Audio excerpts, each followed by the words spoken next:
하나님 말씀의 제목은 감사는 믿음의 표현이다 라는 제목으로 하나님 마음을 전하도록 하겠습니다. 우리 기독교, 정말 개신교를 말하죠. 기독교는 3대 명절이 있습니다. 특별히 우리가 우리 성도들이 마음을 다해서 명절을 지키는데, 하나는 부활절이고 또 하나는 추수감사절이고 성탄절, 세 개의 우리나라로 말하면 구정이나 추석이나 그런 의미로 받아들일 수 있습니다. 오늘은 특별히 추수감사절로 전국적으로 지켜지고 있습니다. 이것은 무슨 율법으로 뭔가 의무적으로 지키는 그런 것이 아니라, 이 추수감사절의 이제 유래를 보면은 영국에 있는 신앙인들이 박해를, 신앙의 자유함을 얻지 못하고 성공회로 인해서 계속 핍박을 이제 받으면서 결국에는 신앙의 자유를 찾아서 1620년에 배를 타고 미국으로 이주하게 됩니다. 그 당시에 미국에는 원주민들이, 인디언족들이 살고 있었던 그런 곳이었는데, 허허벌판이었던 그곳에 신앙의 자유를 찾아서 102명의 사람들이 미국 땅으로 도착하게 됩니다. 거기서 추위와 또 굶주림과 여러 가지 이 환경적으로 낯선 땅에서 그들이 할 수 있는 것은 아무것도 없었습니다. 기술을 가지고 있는 것도 아니고 농사 짓는 법도 모르고 그저 신앙의 자유를 찾아서 떠났던 낯선 땅에서 절반의 사람들이 죽게 됩니다. 그리고 원주민들에 의해서 씨를 도움을 받고 농사 짓는 법을 좀 배우고, 그래서 그의 가을에 추수한 것을 가지고 원주민들을 초청하고 하나님께 이 추수에 대한 감사 예배를 드리는, 그것이 추수감사절의 유래가 되었다고 합니다. 오늘날에는 미국과 캐나다는 추수감사절을 국가 공휴일로 지정하고 또 많은 시간 동안 그들 명절처럼 지내고 있습니다.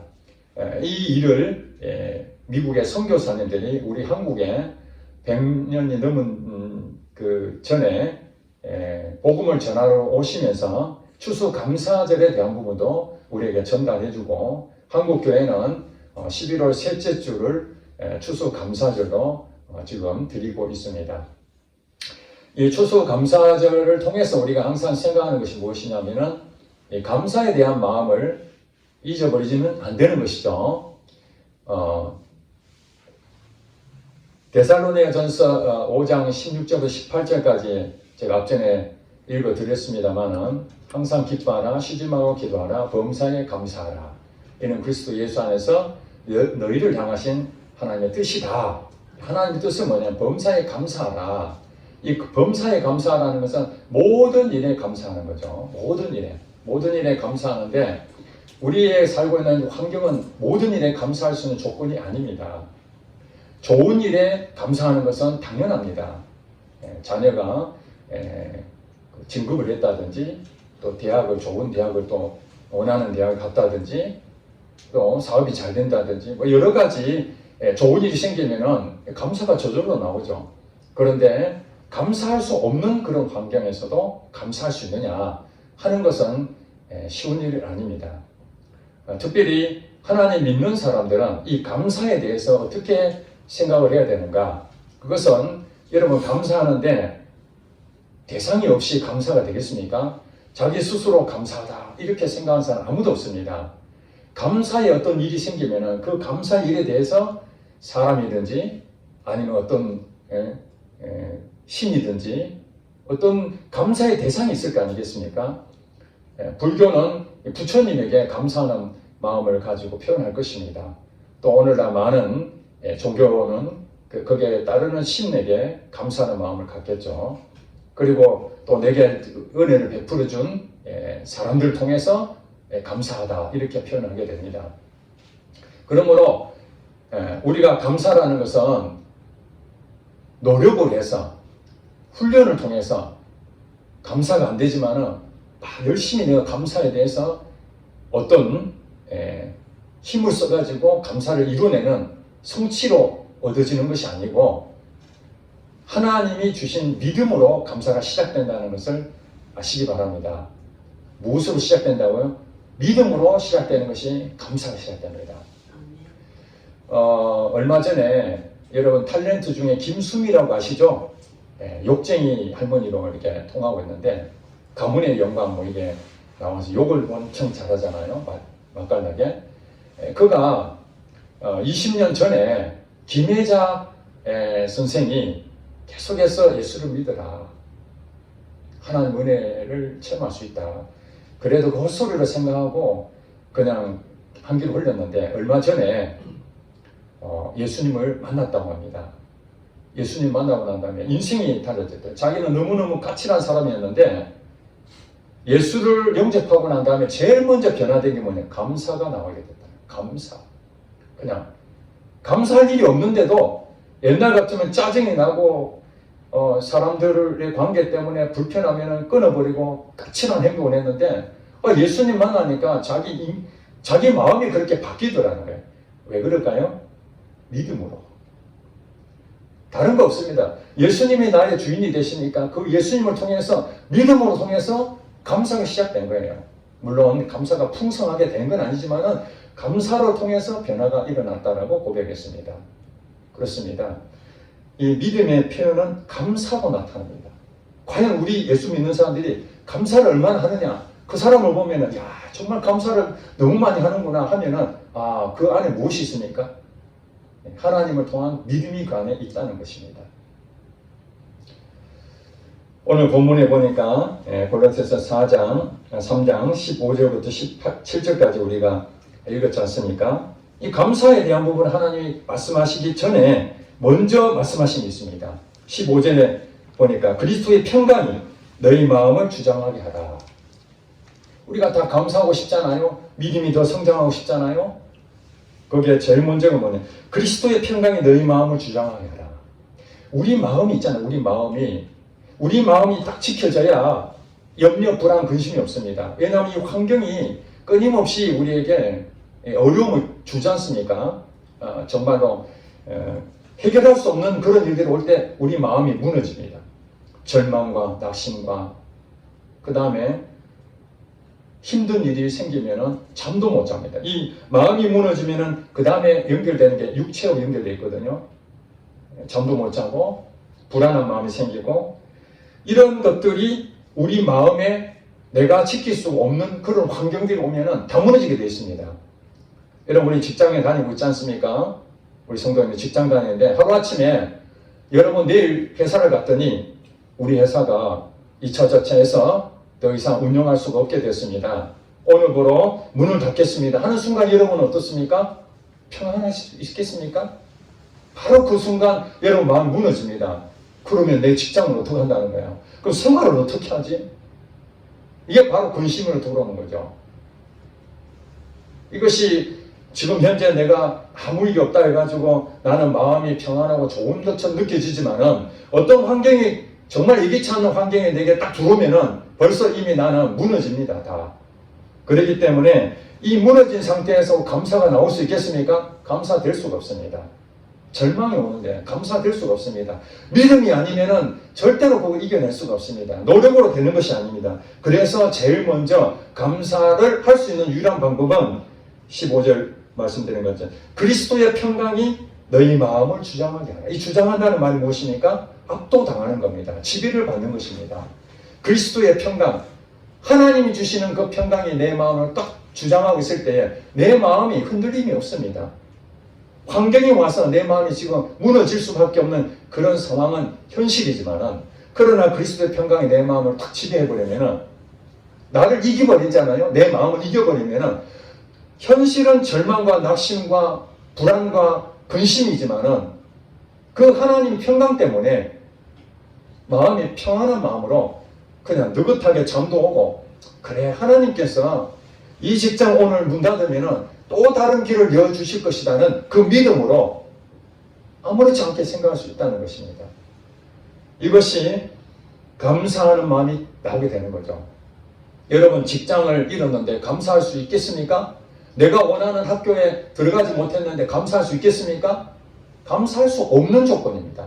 그러나 그리스도의 평강이 내 안에 확 자리 잡게 되면 그게 믿음이잖아요. 주님에 대한 것을 확 잡게 되면 내 마음이 흔들릴 수 있는 상황에서도 흔들리지 않는다는 거예요. 이게 현실입니다. 여러분 신앙생활이라는 것은 교회 와서 예배 드리고 그 다음에 밖에 나가면 여러분 인생 여러분이 고민하고 여러분이 책임지고 여러분 원하는 대로 열심히 노력해서 사는 것이 아닙니다. 하루아침에 회사가 문을 닫을 줄 생각이나 했겠습니까? 그걸 예측한 사람 누가 있겠습니까? 환율이 오를지 환율이 떨어질지 누가 알 수 있겠습니까? 내일 일을 아무도 모릅니다. 하나님만 알고 계시는 거예요. 왜 우리가 하나님을 믿어야 되느냐? 그 하나님은 나의 미래까지 다 알고 계시기 때문에 마음의 평강이 오도록 우리가 거기에 힘쓰게 되면 어떤 일이 생깁니까? 내일이 어떤 일이 생긴다 할지라도 염려, 불안, 근심이 없게 되는 거예요. 이것이 현실 아닙니까? 하나님 없이 사는 사람들은 이것을 느끼지 못합니다. 감사가 생길 수가 없습니다. 그래서 너희는 평강을 위하여 한 몸으로 부르심을 받았나니 너희는 또한 감사하는 자가 되라. 그냥 감사하는 자가 되라가 아니라 그리스도의 평강이 너희 마음을 딱 주장하게 되면 그 다음에 나타나는 일이 무엇이냐? 감사가 된다는 거예요. 그 다음에 여러분의 표현이 믿음의 표현으로 감사를 하게 되는 거예요. 여러분들이 사람을 만날 때마다 어떤 일이 생깁니다. 누가 보더라도 기가 막힌 일인데 그래도 감사하죠. 이만하면 다행 아니겠습니까? 감사합니다. 이렇게 표현하고 있다는 것은 말은 감사하라고 그렇게 말하지만 그 안에 믿음이 들어가 있다는 거예요. 신앙인이기 때문에. 물론 예수 안 믿는 사람들도 어려운 환경 가운데서도 감사하는 마음을 가지고 그래 이것도 감사하지 이렇게 고백하는 사람이 있습니다. 그러나 그 감사의 고백은 하나님께 드려지는 게 아닙니다. 그렇지 않습니까? 예수를 안 믿는 사람들이 똑같이 감사할 수 있는데 그들이 감사하는 것은 그저 자기의 만족, 자기가 이렇게 더 이상 무너질 수는 없으니까 더 이상 절망해가지고는 인생에 더 실패를 더 구덩이에 빠질 수밖에 없으니까 살기 위해서 감사할 수밖에 없는 거예요. 그러니까 어쩔 수 없이 자기 독백처럼 그래도 감사해야 되지. 이런 환경에서도 내가 살기 위해서는 감사해야 되겠지. 그리고 끝나버리지만 예수 믿는 사람들은 대상이 있어요. 여기서 감사하는 자가 되라 하는 것은 자기 스스로 독백이 아니라 자기 마인드 컨트롤 하는 것이 아니라 하나님께 감사하는 거예요. 이 회사가 무너졌지만은 하나님이 나를 인생을 책임지신다는 그 하나님 너무 감사합니다. 하나님의 평강이 나를 지배하여 내가 불안하고 염려, 근심해야 될 게 당연한 일인데도 불안한 마음도 없고 걱정도 안 되고 내일 일은 하나님께서 다 책임지실 것을 믿기 때문에 하나님 감사합니다. 이렇게 하는 것이 뭐예요? 하나님께 드려지는 제사입니다. 이게 하나님 영광이다. 그 다음에 16절에 보면 반복해서 말씀합니다. 그리스도의 말씀이 너희 속에 풍성히 가하여 모든 지혜로 피차 가르치며 권면하고 시와 찬송과 신령한 노래를 부르며 감사하는 마음으로 하나님을 찬양하고 여기서 그리스도의 말씀이 너희 속에 풍성히 가하여 이것이 바로 그리스도의 평강이 너희 마음을 주장하는 것과 같은 얘기입니다. 하나님 말씀이 내게 거하면은 그 말씀이 내게 힘이 되거든요. 그게 믿어지면은 여러분 평강이 오게 되거든요. 그렇지 않습니까? 내가 무언가 막혀 있어서 그것을 해결하려고 애를 써도 안 되는데 하나님 말씀이 내게 임했습니다. 얘야 염려하지 마라. 내가 그거 책임질게. 내가 회복시켜 줄게. 내 머리로는 도저히 해결이 안 되는 건데 하나님 말씀하셨으니까 그 말씀 붙잡고 그것이 마음을 주장하게 하는 거죠. 그리스도 평강이 내 마음을 주장하게 하는 것입니다. 그러면 어떤 일이 생깁니까? 모든 지혜로 피차 가르치며 권면하게 되고 시와 찬송과 신령한 노래 부르며 감사하는 마음을 하나님을 찬양하고 이게 저절로 나온다 이런 얘기입니다. 이걸 하려고 애를 쓰는 것이 아니라 그리스도의 말씀이 우리 안에 풍성해 그 말씀을 믿음으로 받아들이면 자연스럽게 시를 쓸 수도 있고 찬송도 하고 노래도 부르고 여러분 춤을 추라면 그냥 춤이 나옵니까? 기쁨이 넘쳐야 춤이 나오잖아요. 그렇지 않습니까? 마음이 슬픈데 춤이 나오겠습니까? 나올 수가 없습니다. 흥이 막 나옵니다. 그거 무엇입니까? 내가 기뻐지기 때문에 그렇습니다. 하나님을 찬양한다는 것이 바로 감사하는 겁니다. 노래하고 찬양하는 것이 감사하는 것 똑같은 일입니다. 그 다음 17절에 보니까 마지막으로 또 무엇을 하든지 말에나 일에나 다 주 예수 이름을 하고 그를 힘입어 하나님 아버지께 감사하라. 그러니까 이 감사하는 것은 믿음의 표현일 뿐만 아니라 그 감사가 바로 하나님께 영광이 되고 찬송을 하게 되는 것이고 또 이것으로 통해서 우리는 평강이 오기 때문에 아무 근심 염려가 없는 하나님 안에 거하는 자가 된다는 사실을 믿으시기 바랍니다. 여러분 다니엘 기도에 지금 이제 21일까지 2번 남았지 않습니까? 제가 간증자들을 보면서 참 많은 은혜를 받았습니다. 여러분 혹시 그 간증자들 들으면서 어떤 공통점을 느꼈습니까? 다 성공한 사람들입니까? 아닙니다. 그들이 다니엘 기도의 강사로 서기까지 그 사람들에게는 모두가 연약함과 아픔이 다 있었습니다. 어렸을 때 소아마비를 걸려서 사람들에게 장애인이라는 천대와 멸시를 당하고 학교에서도 받아주지 않고 그런 모면을 당하는데도 하나님을 만났어. 그가 대학 교수가 돼요. 하나님이 이 장애를 입은 나를 여기까지 인도해 주신 그 하나님을 찬양하는 마음으로 강사 자리에 쓴 겁니다. 이게 하나님께 감사로 제사를 올리는 것이죠. 또 어떤 한 시골의 목사님은 중학교 다니는 딸이 부흥회를 앞두고 간식을 사러 갔다가 오던 그 차가 교통사고가 났는데 자기 교회 학생들 5명이 타고 있었는데 그 중에 4사람은 멀쩡하게 아무 문제 없었는데 자기 딸만 큰 사고를 당했습니다. 완전히 뼈를 골절되고 뿐만 아니라 그 뼈가 장기를 눌러서 장파열까지 일어나서 심각한 상황이 된 겁니다. 의사가 큰 병원으로 가야 됩니다. 급히 치료를 받아야 됩니다. 그리고 산다는 보장도 없습니다. 그래서 그 시골교회 목사님이 그 생각했답니다. 이제 마지막일 수 있겠구나. 이것이 마지막이다. 이 딸이 이제 여기서 죽겠구나. 그러면서 기도하면서 그 딸의 수술하고 얼마나 기가 막힙니까? 하나님 내가 시골 교회에 하나님 말씀하셔서 그게 전심으로 복음을 전하는데 어찌하여 내게 이런 일이 생깁니까? 소중한 그 딸이 수술실에 들어가서 그 고통 당하고 있을 때 그 아비의 심정이 얼마나 힘들겠습니까? 그때 하나님 주시는 말씀이 있었습니다. 오늘 이 말씀처럼 그리스도의 말씀이 너희 속에 풍성히 거하여처럼 하나님 말씀이 자기에게 임했는데 어떤 말씀이 임했냐면 시편 57편 7편 말씀이었습니다. 57편 7편에 보면 하나님이여 내 마음이 확정되었고 내 마음이 확정되었사오니 내가 주를 노래하며 내가 주를 찬송하리로다. 이게 다윗이 고백한 거거든요. 그런데 여기에 시편 57편 말씀의 그 주제가 뭐냐면은 다윗 왕이 되기 전에 사울 왕에게 쫓겨서 굴에 숨어 있었을 때입니다.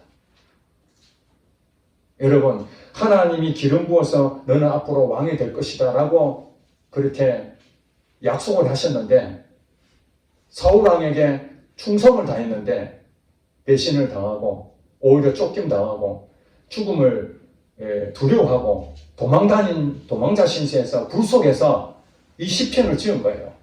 하나님이여 내 마음이 확정되었고 내 마음이 확정되었사오니 내가 주를 노래하며 내가 주를 찬송하리로다. 여러분 이런 고백이 나올 수 있겠습니까?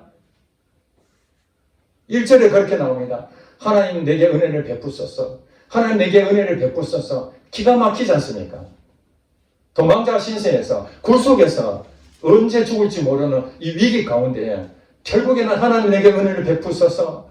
참 절망 가운데에 하나님 주신 마음이 내 마음이 확정되었다.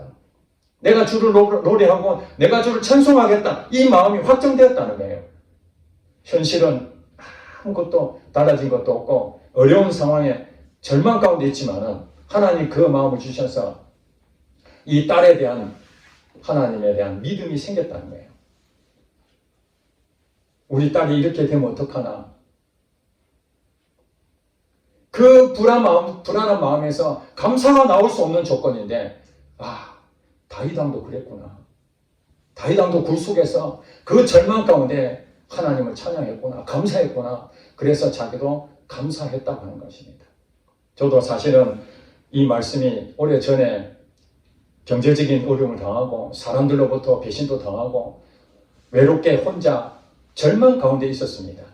그때 하나님께서 이 시골교회 목사님 주셨던 그 말씀처럼 하나님의 내 마음이 확정되었고 내 마음이 확정되었사오니 내가 주를 노래하며 내가 주를 찬송하리로다. 이 말씀이 제 마음에 확 깨달음이 왔습니다. 여러분, 이게 복음 성가짐이 나와 있지 않습니까? 노래로 부르는 것이 아니라 이 말씀이, 그래서 매일 저는 아침에 일어나서 시간만 나면은 내게 주신 이 말씀, 여호와의 하나님 말씀이 너희 속에 풍성히 거하여, 이것처럼 내게 주시는 그 말씀을 계속 암송했습니다. 하나님의 내 마음이 확정되었고 현실은 완전히 절망입니다. 앞이 하나도 안 보입니다. 그래도 다윗이 굴 속에서 고백했던 것처럼 그 다윗의 마음이 하나님 내게 주신 말씀이니까 그 말씀 붙잡고 절망 가운데서도 계속 반복해서 부르짖고 부르짖었는데 하나님께서 교회를 세우게 만드시고 오늘 여기까지 저를 인도하셔서 정말 저는 날마다 기도할 때마다 지금 무슨 기도하냐면 옛날에는 육체적인 그 눈물 때문에 아픔 때문에 기도를 했다면 지금은 하나님께 너무 감사해서 입에 나오는 것이 지나간 시간 되면 너무 감사한 거예요. 하나님 감사합니다. 하나님 사랑합니다. 하나님 찬양합니다. 하나님 감사합니다. 이것을 눈 감을 때마다 그것이 나옵니다. 제가 하고 싶어서 그런 것이 아니라 하나님만 생각하면 정말 기가 막힐 때가 있었는데 그것이 언제 다 눈 녹듯이 없어진 것처럼 회복이 된 것을 보고 너무너무 감사하게 됐어요. 그래서 그 시골교회 목사님이 그 딸에게 수술을 5번이나 해서 죽을 수밖에 없는 그 딸이 절망 가운데 있을 때에 이 말씀을 붙잡고 그 딸에게 그렇게 얘기했답니다. 딸아, 너가 힘들지만은 감사의 글을 한번 써가라. 그랬더니 그 딸이 짜증을 내면서 아니 지금 이 상황에서 무슨 감사가 나올 수 있겠습니까? 그래도 아빠가 그런 말하니까 감사의 글을 쓰려고 감사 글을 쓰려고 하는데 쓸 것이 없더랍니다. 기가 막히는데 뭘 쓰겠습니까? 원망밖에 없는데. 그런데 하나 둘 쓰기 시작하면서 하나님께서 나를 살려주셔서 감사하고 또 수술이 잘 돼가지고 회복되게 해서 감사하고 그것을 그 딸이 쓴 그 글을 이렇게 잠깐 보여주더라고요. 그러면서 그분이 하시는 말씀이 이런 환경이 어려운 상황에서 절망하고 낙심하면은 생명도 어떻게 할 수가 없는데 그 딸이 감사하면서 몸이 점차 회복돼가지고 지금 대학교 4학년인데 건강하게 회복이 되었다라고 소개했습니다. 그렇습니다. 우리가 헌신하고 하나님을 믿음으로써 고백해서 믿음으로 살고는 있지만은 환경에 의해서 여러 가지 어려움을 당하게 됩니다. 감사할 수 있겠는가? 여러분 감사할 수 있겠습니까? 제게도 우리 딸이 있는데 우리 딸이 그런 교통사고 나와가지고 이제 살기가 어려울 것이라고 그렇게 했을 때 제가 자신 있게 뭐 아무 문제 없습니다. 로프라브랑 그렇게 할 수 있겠습니까? 그 시골교회 목사님처럼 아마 다리가 후두두 떨고 도대체 내 인생 어떻게 살아야 될까? 이 딸을 어떻게 하나? 하나님 내가 목회자로서 부르심 받아서 내가 여기까지 왔는데 내가 도대체 뭘 잘못했습니까? 그런 원망이 더 나오지 않겠습니까? 그런 부분에 대해서 나는 믿음이 있다라고 하지만 정작 그런 환경에 당했을 때 과연 믿음이 있겠는가? 그것은 감사로 나타난다는 것입니다. 감사하지 못하고 원망하고 불평하고 이런 것이 나온다는 것은 사실은 내가 가짜 믿음을 갖고 있는 것이죠. 정말 내가 믿는다 하지만 그 믿음이 아니라 믿음이 아주 연약하든지 믿음이 아닌 다른 믿음을 갖고 있었던 거죠. 그래서 하나님은 때로는 우리에게 여러 가지 환경을 통해서 그렇게 믿음이 있는지 확인해 보는 거죠. 여러분 앞에 감사가 나타나기 시작하면 점점 감사는 늘어나기 시작할 것입니다. 그리고 또 다니엘 기도에 또 한 분 제가 큰 감동받은 분이 있는데 그분은 입양아이였습니다. 거기 보니까 스티브 모리슨이라는 장로님이셨는데 그분은 어렸을 때 그 부모님이 정말 사이좋게 지내지 못하고 아버지는 술 먹고 학대하고 엄마를 시간만 나면 폭행을 저지르고 그래서 한날은 자기 말은 5살 때로 기억하는데 그 엄마가 더 이상 폭행에 시달리다 못해서 가출해 버렸습니다. 집을 나가버렸습니다. 지금까지 소식도 없는 상태. 다 나가버리고 아버지 혼자 있는데 어린 아이 입장에서 방법이 없잖아요. 그러다가 어느 날 고아원에 이제 가게 되고 그 고아원에서 홀트 아동복지 그쪽으로 가서 8년 동안이나 거기서 생활했던 겁니다. 그때 홀트 아동복지 그게 입양 단체에서 예수님을 만나게 되고 14살 되던 때에 자기 주변에 있는 아이들은 입양해서 해외로 나가고 여기저기 가는데 자기는 14살 때까지 아무것도 없었던 것이죠. 아버지에 대한 원망, 자기가 가난과 추위와 이런 힘든 과정에서 자기 인생을 얼마나 한탄하겠습니까? 여러분 생각해 보세요. 자기가 그러려고 한 거 아니잖아요. 그 부모님이 그렇게 사실지라 생각을 했겠습니까? 자기가 고아원에 갈 줄 생각했겠습니까? 그러다가 미국의 한 양부모님이죠. 양부모님이 크리스마스 날을 앞두고 하나님한테 기도했다. 하나님, 우리가 크리스마스 선물로 하나님 기쁘게 하기를 원하는데 무엇을 하면 좋겠습니까? 그런 마음을 주셨는데 한 명의 자녀를 입양하라. 그 마음을 주셨답니다. 원래 자기 자녀가 3명 있었고 또 한 명의 아이를 고아원에서 입양을 했고 4명 있지 않습니까? 그런데 한 명을 더 입양을 하라는 하나님의 사인이 와서 한국에 있는 홀트 아동복지에 거기다가 소식을 전했더니 사진을 보내왔잖아요. 사진을. 선택하는 겁니다. 그래서 양아버지는 지금 이 강사했던 스티브 모리슨이라는 이 아이를 지명을 딱 했습니다. 딱 보는 순간에. 근데 그 양어머니는 나이가 많잖아요. 14살이니까. 가능하면 좀 어린애를 하려고 했더니 양아버지는 양보하지 않냐고 끝까지 이 아들을 내 양아들로 삼겠다고. 그래 양어머니는 또 다른 애를 또 추천하고 몇 번 추천하다가 결국엔 고집을 못 꺾고 이 아이가 14살 된 아이가 입양해서 미국에 가게 됩니다. 그에게 미국에 갔던 이 아이의 마음은 어떻겠습니까? 참 지난 가난한 그 모든 것을 완전히 버리고 새롭게 갔는데 여러분 입양했다라고 해서 뭔가 새로 달라지는 게 뭐가 있겠어요? 새로운 환경인데 그리고 입양해서 좋은 부모를 만날 수 있지만은 또 다른 학대를 받는 부모를 만날 수 있지 않습니까? 아무것도 모르는 상황입니다. 그저 9살 때 하나님 만났던 그 하나님 의지에서 미국 갔는데 그 미국의 양 부모님이 신앙을 아주 정말 잘하시는 분이었습니다. 인격적인 분이었습니다. 그 아이를 똑같이 자기 자녀처럼 사랑해주고 5자녀인데 열심히 사랑해줘서 미국 우주항공연구소의 수석연구원으로 취업이 돼서 활동했던 사람이었습니다. 이 사람이. 그러니까 한국 사람으로서 고아였는데 미국까지 가가지고 그 성공한 케이스가 드물잖아요. 그 아버지가 자기가 이 아이한테 말하기를 내가 선택을 3가지 잘한 것이 있다. 그러면서 이렇게 얘기했다. 첫 번째는 하나님을 내가 만난 거 그게 첫 번째 내가 가장 잘한 선택이다. 두 번째 지금에 있는 이 아내를 만난 것이 또 잘한 선택이다. 두 번째. 세 번째는 너를 나의 아들로 삼은 것이 세 번째 가장 잘한 선택이다. 이 말을 들었던 이 스티브 모리슨 이 장로님은 그 충격을 받은 거예요. 친구는 자기를 버렸는데 얼굴도 모르고 아무것도 나하고 관계도 없는 이 양아버지가 자기를 아들로 삼은 것이 잘한 선택이었다고. 그 마음을 했을 때에 그가 너무너무 감사했다. 그 일로 인해서 그 사람은 정말 바르게 컸고 예상치 못했던 하나님의 지혜로 우리 GP에서 요즘 당연히 지금 받아들이고 있잖아요. GP에서 그 GPS 개발에 참여했던 사람이었다고 잘 고백하더라고요. 그러면서 이런 얘기를 하더라고요. 우리가 하나님께 감사하는 행동을 하면은 하나님도 우리에게 감사한다.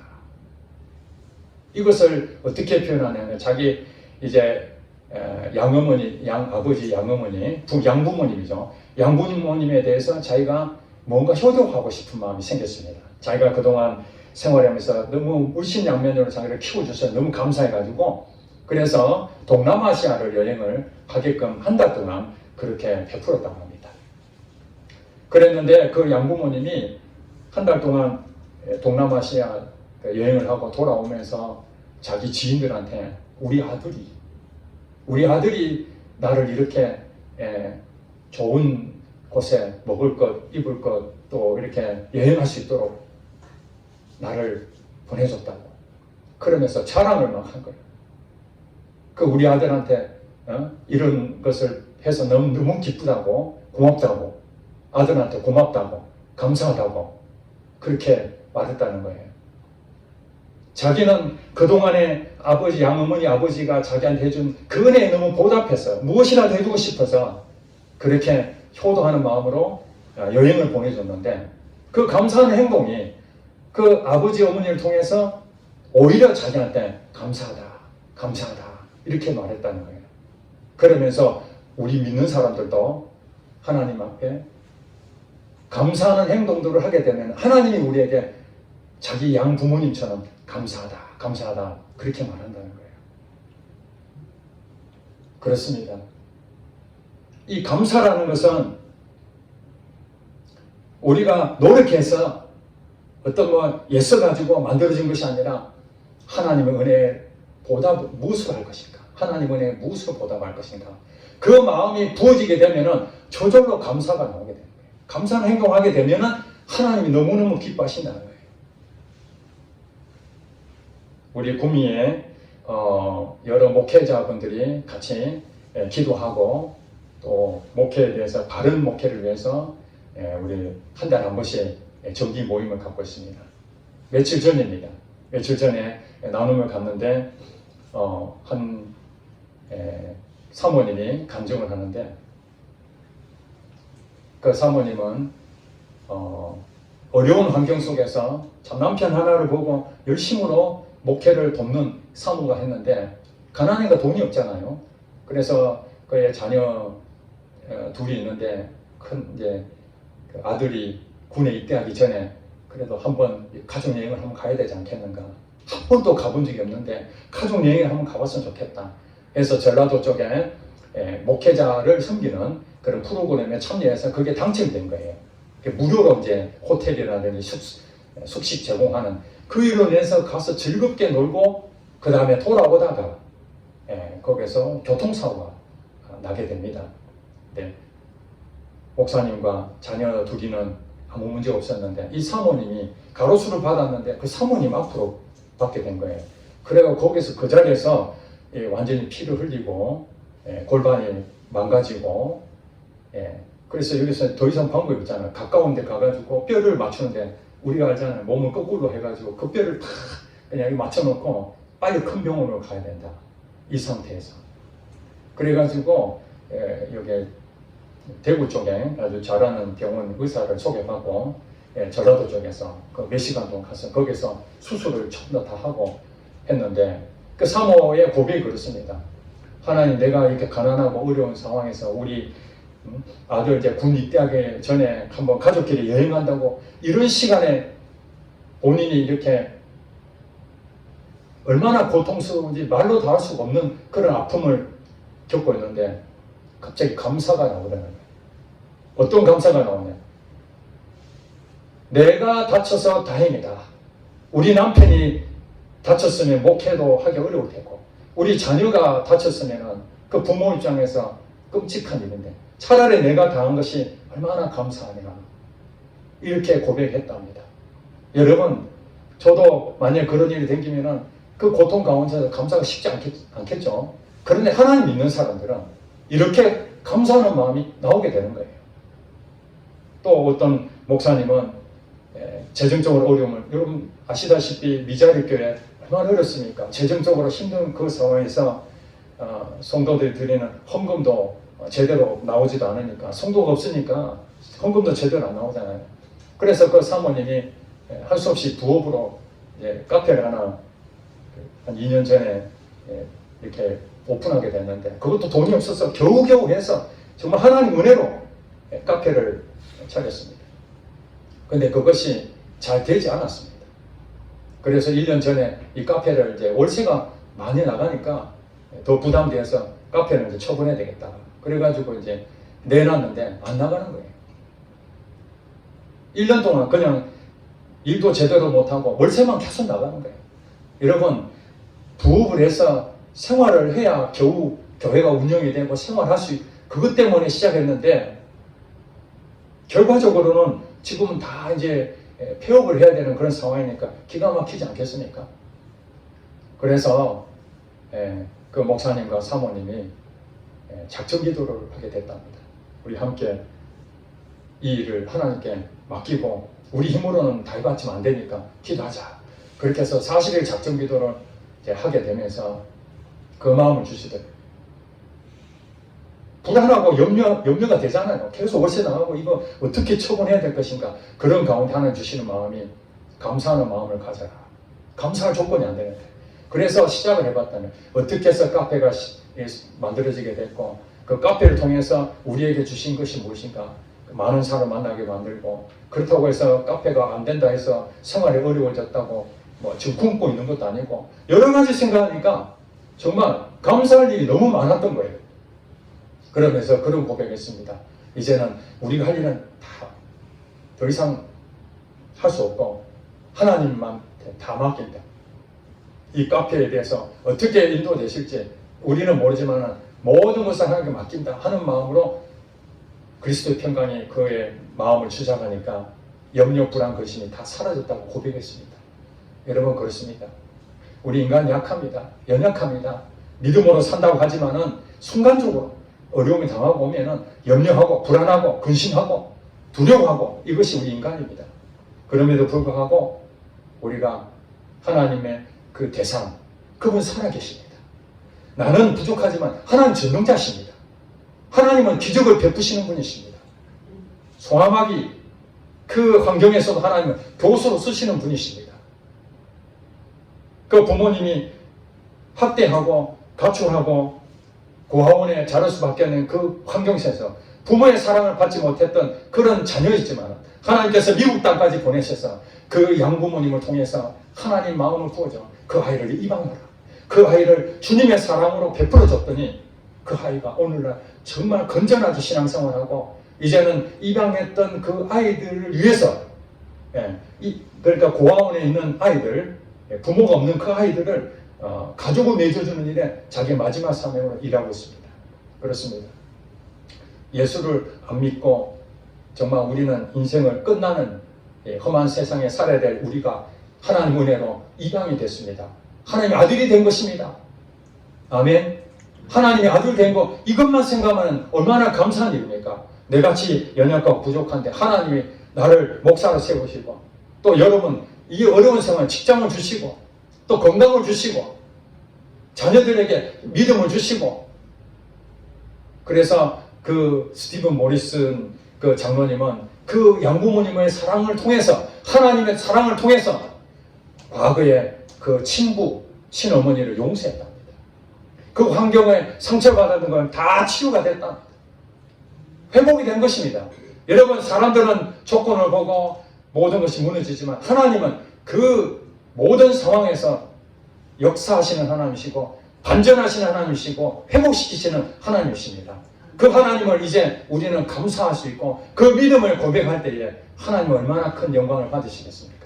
우리가 감사하는 행동할 때에 하나님도 우리에게 감사한다는 그 사실, 이걸 믿으시고 이제 우리 믿음으로 당당하게 하나님 앞에 감사하는 여러분 되시기를 주의 이름으로 축복합니다. 기도하겠습니다.